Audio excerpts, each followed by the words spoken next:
and this is Rex Taylor here, and this is our devotions, Genesis 41.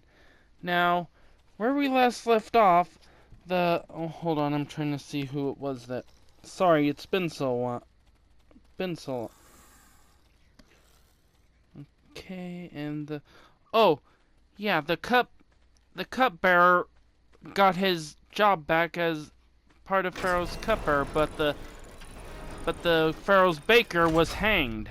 Now, as for what happened next, people think, oh, was Joseph forgotten? No. Turns out Pharaoh himself started having dreams, and those dreams are seven cows that came out and they were like fat and plump, and then after that some other 7 cows, but these ones were skinny and sickly looking. They came out and ate up the fat cows. And then he had another dream about 7 good grains that sprang up, and then some skinny, not looking so good grains came up and consumed all the fat ones. And the Pharaoh was having trouble, but the cupbearer, he remembered Joseph being an interpreter of dreams. So Pharaoh called Joseph down, and like Joseph said, it is not me who knows about the dreams, it is God who knows the dreams. And so Pharaoh proceeded to tell Joseph about his dreams, and Joseph said, this is what God says. Let's see, let's see, talking about the dreams, sorry here. Oh, here it is.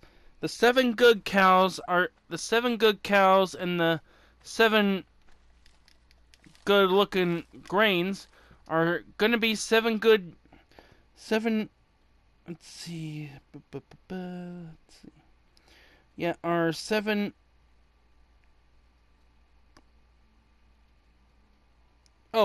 years of great abundance, like 7 good years of harvest and like that, kind of like what I'm doing with these plants here, picking all the good years of harvest. And the sickly cows, skinny cows, and the sickly looking things of grains are when the bad times will start. There won't be a good harvest, there won't be any good harvesting or anything. Plants will start dying and like that. But Pharaoh was like, well, what should I do? And Joseph says, well, maybe during the good years, have someone in charge store up all the grain and like that. That way, when the bad times come, they'll have plenty of grain to come. And Pharaoh hearing this goes, who better to put in charge than you? You seem like you have a good idea going and stuff. Let's see. Yeah, and Pharaoh said, since God has made all known to you, you shall be in charge of my palace, and all my people are to submit to your orders. Only with respect to the throne will I be greater than you.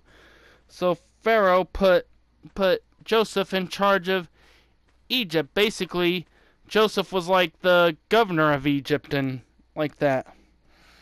And with his ring, he made it with his ring, Pharaoh made it official to Joseph.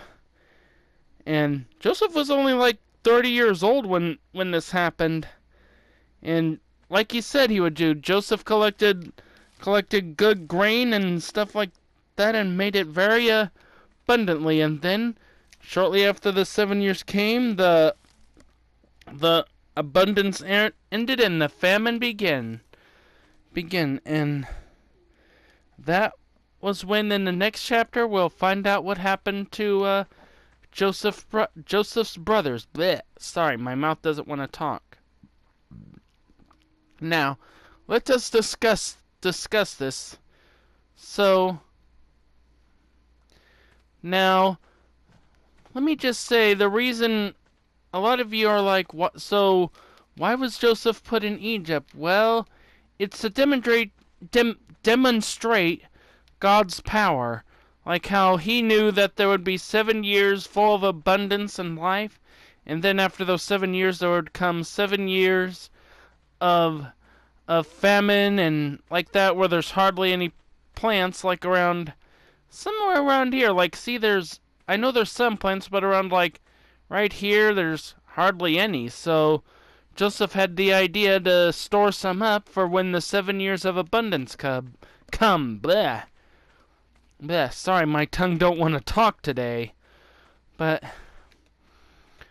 yeah, God had a plan for Joseph that would help him be able to save Egypt for like certain times, and showing him that God has a purpose for everyone in this world. Even people like you and me, he has a purpose for everyone. And that's it for today's episode of Ark Devotions. I'll see you guys next time. Bye-bye.